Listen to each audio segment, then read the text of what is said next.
Assalamualaikum warahmatullahi wabarakatuh. Perkenalkan, nama saya Afriana Amaradinka, NPM 19141000043 dari Prodi Pendidikan Matematika kelas 5A2. Di sini saya akan membahas mengenai penyelesaian dari soal program linier.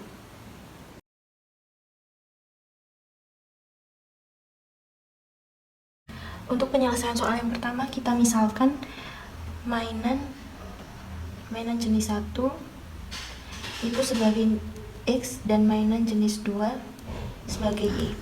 Untuk langkah yang kedua, kita membuat tabel. Ini cara yang pertama. Cara yang kedua, kemudian untuk cara yang ketiga, membuat model matematika. Untuk fungsi maksimal itu kita dapat nilai 3000 X ditambah 5000 Y. Kemudian untuk model matematika persamaan 1 itu ada 6X ditambah 3Y kurang dari sama dengan 54. Kemudian yang kedua ada 4X ditambah 6Y kurang dari sama dengan 48. Ketiga itu 5X ditambah 5Y kurang dari sama dengan 50 dengan batas X lebih dari 0 dan Y lebih dari 0. Kemudian dari pertidaksamaan ini kita ubah menjadi bentuk persamaan, menjadi 6X ditambah 3Y sama dengan 54, 4X ditambah 6Y sama dengan 48, 5X ditambah 5Y sama dengan 50. Kemudian untuk langkah yang keempat, menentukan titik potong dari setiap pembatas. Kita mulai dari persamaan 1 dengan syarat X itu sama dengan 0 dan Y sama dengan 0. Jika X sama dengan 0, maka diperoleh nilai Y 18, sehingga ditemukan titik 0,18. Jika Y sama dengan 0, maka kita peroleh nilai X sama dengan 9, mendapatkan titik 9,0.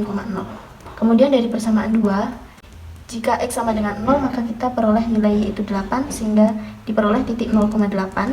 Kemudian kita misalkan Y sama dengan 0, kita memperoleh nilai X sama dengan 12, sehingga didapatkan titik 12,0.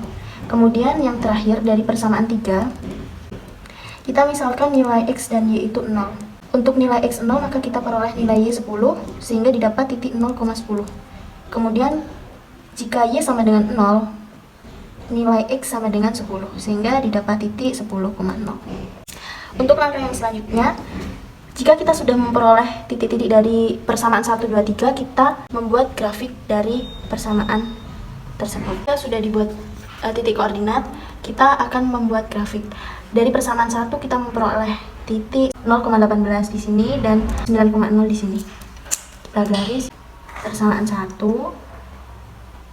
Kemudian untuk persamaan 2 itu di 0,8 dan juga 12,0. Ini menjadi persamaan garis 2. Kemudian yang persamaan 3 itu di titik 0,10 dan 10,0. Ini persamaan 3. Yang langkah selanjutnya mencari daerah penyelesaian dengan titik uji 0,0. Untuk persamaan yang pertama, F 0,0. Kita substitusikan 0 ke nilai X dan nilai Y. Kita peroleh 0 ditambah 0 lebih dari 54. Ini bernilai benar. Sehingga pada persamaan garis 1 itu daerah penyelesaiannya di bawah garis. Berarti di sini. Kemudian untuk persamaan 2, kita masukkan nilai 0 sehingga didapatkan 0 ditambah 0 kurang dari 48, itu bernilai benar, sehingga daerah penyelesaiannya di bawah garis persamaan 2. Persamaan 2 berarti di sini. Kemudian untuk persamaan ketiga, nilai X 0 dan nilai Y 0 bernilai kurang dari 50, ini benar, sehingga daerah penyelesaiannya di bawah garis persamaan ketiga di sini. Dengan batasan X lebih dari 0 dan Y lebih dari 0. X lebih dari 0 berarti dia di atas, dan X sama dengan Y sama dengan 0 berarti dia di sebelah kanan, sehingga diperoleh daerah penyelesaiannya itu di sini. Kita mengetahui bahwa ada titik A, titik B, titik C, titik D, dan juga titik E. Langkah yang selanjutnya kita harus menentukan titik potong dari titik C dan juga titik D. Yang pertama kita menentukan titik potong C. Itu dari eliminasi persamaan 1 dan juga 3 karena dia memotong di garis 1 dan juga 3. Kita tulis persamaan 1 yaitu 6x ditambah 3y sama dengan 54. Kemudian persamaan 3 itu 5x ditambah 5y sama dengan 50. Dikali 5, ini dikali 3 menghasilkan 15x sama dengan 8. Jika sudah diketahui x sama dengan 8, kita masuk ke substitusi yang 5x ditambah 5y sama dengan 50. X sudah diketahui 8, maka ini didapat 40 tambah 5y sama dengan 50. 5y sama dengan 10, y sama dengan 2. Sehingga diperoleh bahwa nilai C itu 8,2. Menentukan titik potong D. Terlihat bahwa titik D itu di perpotongan antara garis kedua dan garis ketiga.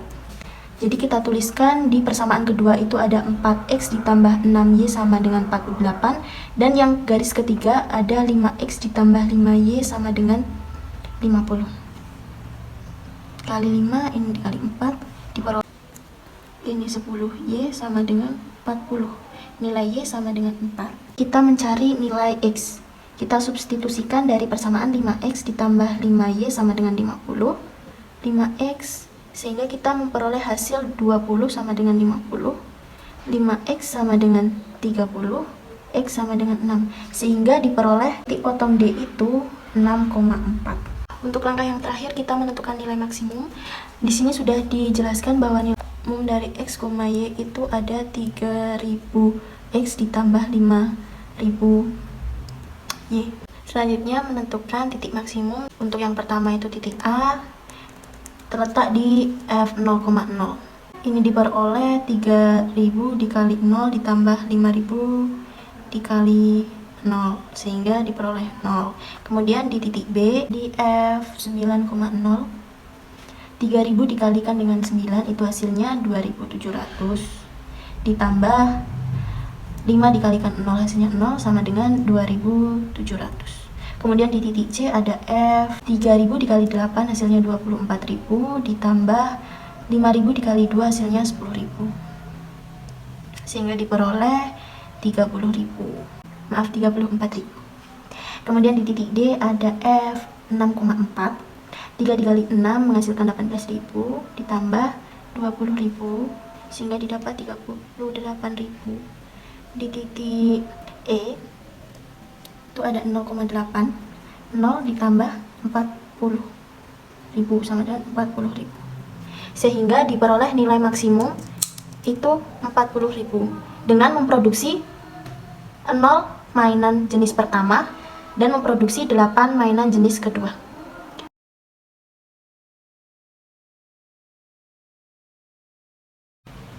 Untuk penyelesaian soal yang nomor 2, maka pertama kita membuat tabel data. Terdapat jenis isi kue, telur, terigu, serta harga. Untuk yang kue isi nanas, memerlukan 1 butir telur, 3 terigu dengan harga $1. Kemudian untuk yang isi keju memerlukan 2 telur, 2 kg terigu dengan harga $9. Kemudian untuk yang isi coklat, memerlukan 3 telur, 2 kg terigu dan harganya $1. Kemudian untuk total keseluruhan telur yang digunakan ada 9. Kemudian untuk terigu ada 15 kg. Langkah yang kedua, kita misalkan bahwa X1 merupakan kue isi nanas, X2 merupakan kue isi keju, dan yang X3 merupakan kue isi coklat. Kita membuat model matematika dengan fungsi tujuan Z sama dengan X1 ditambah 9X2 ditambah X3. Untuk yang persamaan 1 itu ada X1 ditambah 2X2 ditambah 3X3 kurang dari sama dengan 9. Kemudian untuk persamaan 2 menjadi 3X1 ditambah 2X2 ditambah 2X3 kurang dari sama dengan 15. Untuk X1 lebih dari 0 dan X2 lebih dari 0. Menentukan metode simplex bentuk standar fungsi tujuan. Langkah ini diubah menjadi kesamaan dan ditambah selain variabel. Untuk fungsi tujuan itu Z sama dengan X1 ditambah 9X2 ditambah X3 ditambah S1 tambah S2 sama dengan 0. Nah, ini sama dengan itu sudah diubah menjadi persamaan, dan S1 tambah S2 itu dia merupakan selain variabel. Fungsi implisit Z kurang dari Z negatif X1, negatif 9X2, negatif X3, negatif OS1, negatif OS2 sama dengan 0. Fungsi kendala persamaan 1 itu menjadi X1 ditambah 2X2 ditambah 3X3 ditambah S1 sama dengan 9. Persamaan 2 itu 3X1 ditambah 2X2 ditambah 2X2 ditambah S2 sama dengan 15. Kemudian yang X1 X2 itu lebih dari 0, itu menjadi X1 X2 S1 S2 itu sama dengan 0. Untuk langkah yang selanjutnya buat tabel simplex. Untuk baris itu ada nilai Z, S1 dan S2. Untuk kolom sendiri ada Z, X1, X2, X3, S1, S2 dan juga NK atau nilai kanan. Dalam baris pertama itu kita masukkan fungsi implisit. Di sini sudah diketahui bahwa nilai Z itu adalah 1, nilai X1 itu negatif 1, X2 negatif 9, X3 negatif 1, S1 itu ada 0, S2 itu juga ada 0. Keterangannya dia merupakan persamaan Z. Untuk S1 itu dari persamaan 1 kita mengambilnya. Kemudian untuk S2 itu ada 0, 3, 2, 2, 0, 1 dari persamaan S2. Kita tulis variasi ini Z, S1, S2. Kemudian untuk yang kolomnya Z, X1, X2, X3, S1, S2, nilai kanan dan juga rasio. Untuk angka-angka ini kita langsung masukkan saja soalnya ini sama. Kemudian mencari fungsi tujuan. Untuk baris pertama kita lihat angka negatif dengan angka terbesar yaitu 9. Untuk S1 itu memiliki rasio 9/2. Kemudian yang S2 itu 15/2. Ketahui bahwa kolom ini negatif 9. Kemudian untuk barisnya kita pilih dengan rasio yang kecil 9/2. Ini merupakan baris kunci serta ini merupakan kolom kunci. Nah, angka 2 di sini sebagai titik potong itu disebut angka kunci. Untuk langkah yang selanjutnya kita menentukan baris baru dengan rumus baris lama dikurangi koefisien per kolom kunci dikali nilai baris kunci. Diketahui bahwa